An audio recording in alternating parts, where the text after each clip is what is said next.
dari masa kecil gitu ya, terus ABG gitu ya, masa dewasa, terus nantinya tuh gimana gitu. Cuman tadi jangan percaya kalau misalnya garis kehidupan saya kok pendek ya.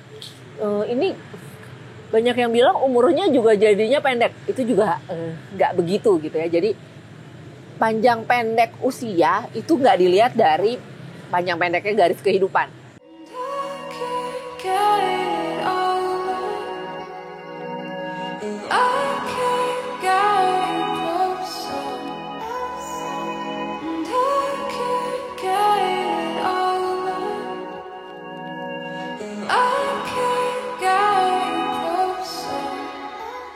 Halo, ketemu lagi bersama saya Madam Ara dalam sharing session. Kali ini saya masih ada di warung kopi Joglo di Jalan Limo.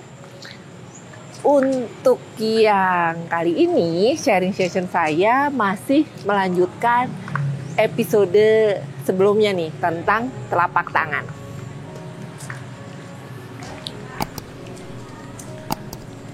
Kalau di episode sebelumnya kan kita bahas tentang tipe-tipe telapak tangan nih. Nah, sekarang kita masuk ke garis tangan.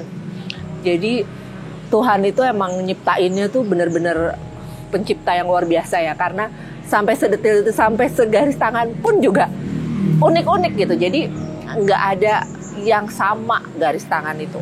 Sama kayak sidik jari kan. Kita punya sidik jari masing-masing tuh, nggak ada yang sama. Sekian banyak manusia tuh nggak ada tuh yang sama sidik jari sama.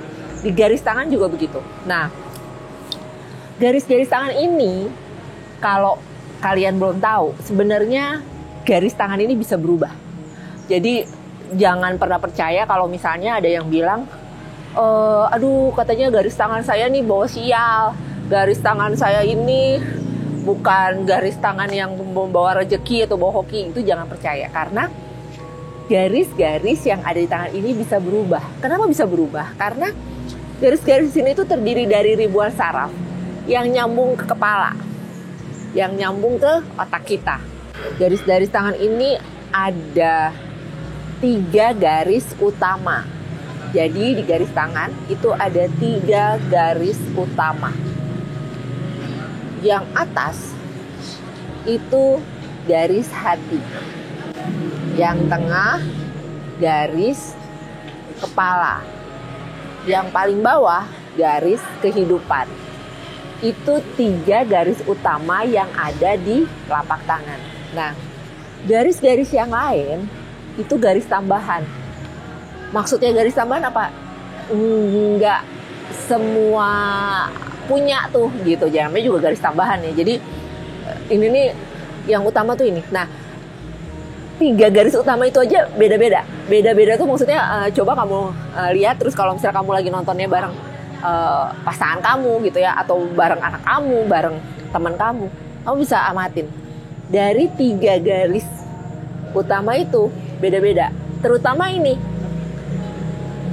garis hati, perhatiin, ada yang lurus, ada yang cekung. Nah, biasanya ini saya ngomong yang generalnya aja ya. Biasanya semakin lengkung garis hati itu, orang yang punya garis seperti itu tuh cenderung yang semakin perasa, semakin gampang baper, semakin sensitif, semakin yang kadang nggak enakan sama orang. Itu kalau garisnya semakin lengkung, garis hatinya maksud saya. Terus kalau yang lurus gimana? Kalau dia semakin lurus itu lebih ke menggunakan logika. Lebih yang segala sesuatunya tuh dipikirin, ini make sense apa enggak ya? Ini masuk logika apa enggak gitu. Jadi, dan biasanya ya mereka juga kalau ngomong, kalau menurut yang saya pikir gitu. Sementara kalau yang semakin lengkung tuh, kalau saya rasa gitu. Jadi tadi ya bedanya ya, itu garis hati. Nah, ini juga bisa berhubungan dengan relationship. Bisa dilihat di sebelah sini. Jadi biasanya balik lagi, kebanyakan sih memang begitu ya. Semakin banyak garis yang di sini, Bisa jadi mantannya juga banyak. Semakin sedikit pacarnya atau mantannya lah ya, itu di sini juga garisnya semakin dikit. Gitu. Itu kita masuk garis hati.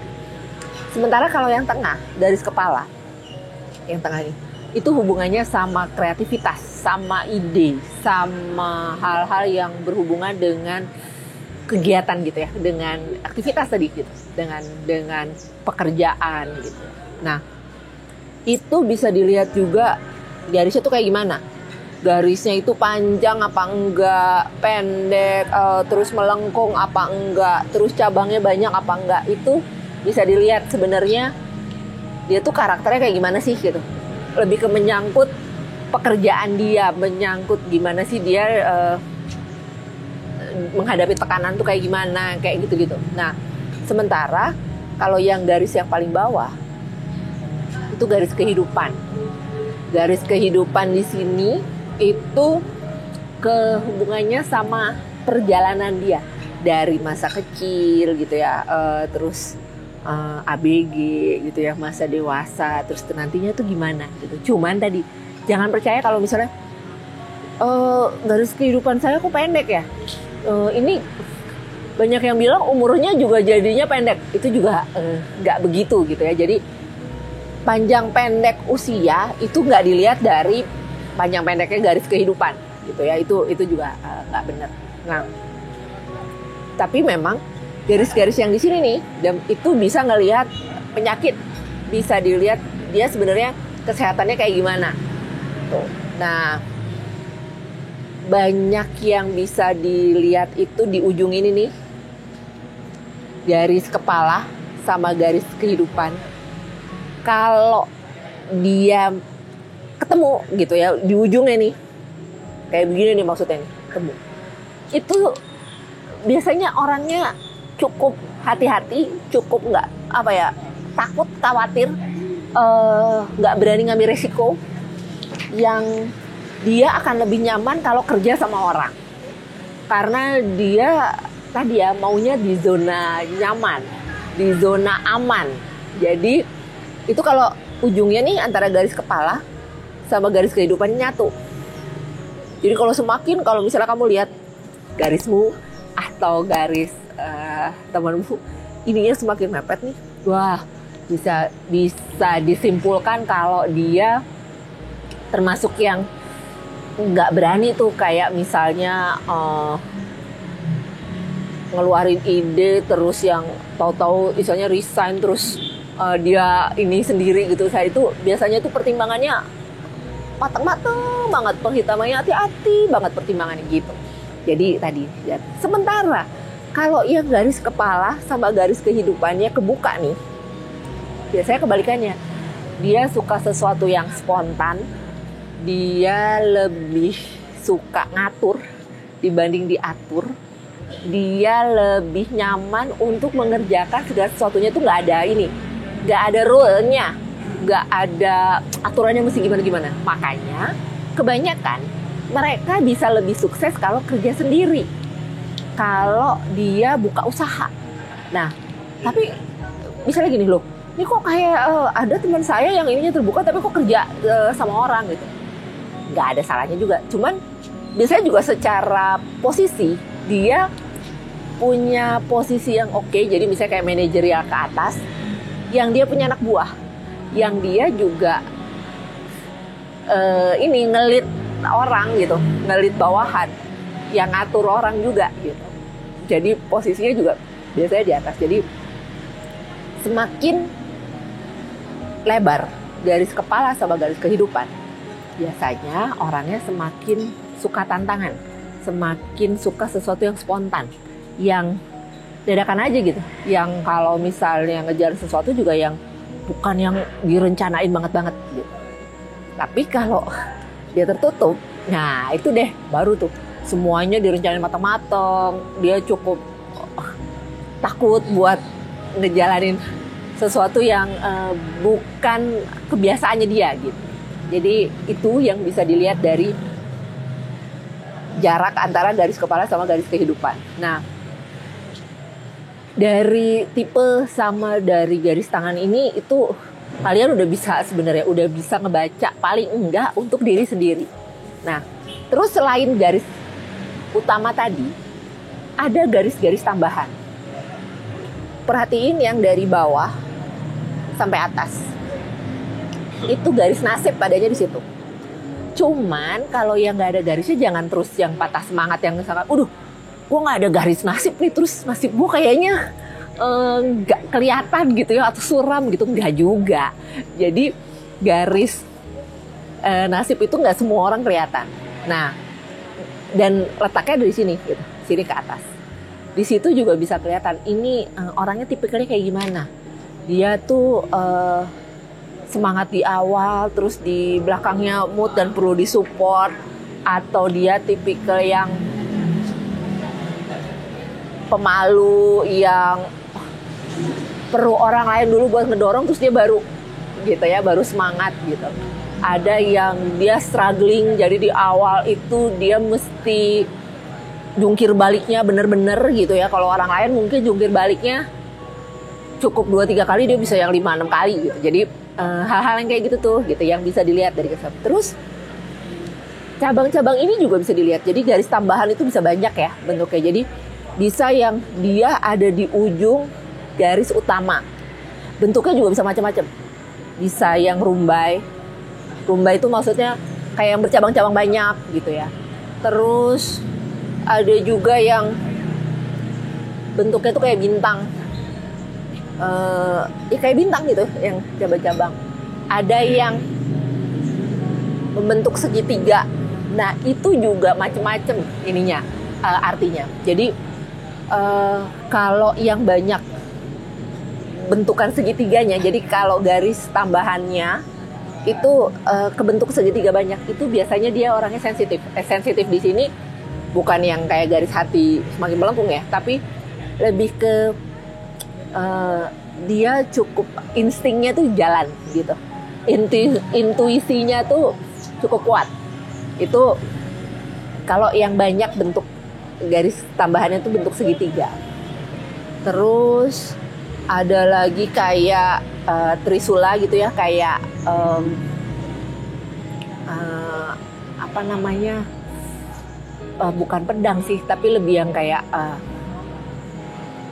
ini pisau gitu ya, apa tuh yang garpu. Nah, itu juga ada artinya. Jadi bisa jadi dia itu masih ngebawa masalah-masalah yang sebenarnya itu udah kejadian atau sudah terjadinya sudah cukup lama gitu. Jadi masalahnya itu masih belum beres gitu. Jadi banyak banget sebenarnya yang bisa diulik dari garis utama, 3 garis utama sama 3 garis sama garis-garis tambahan yang ada di sini gitu. Jadi, dan cuma jangan khawatir tadi, tetap jaga pikiran untuk selalu positif, tetap optimis. Kenapa? Karena tadi itu akan mempengaruhi garis tangan.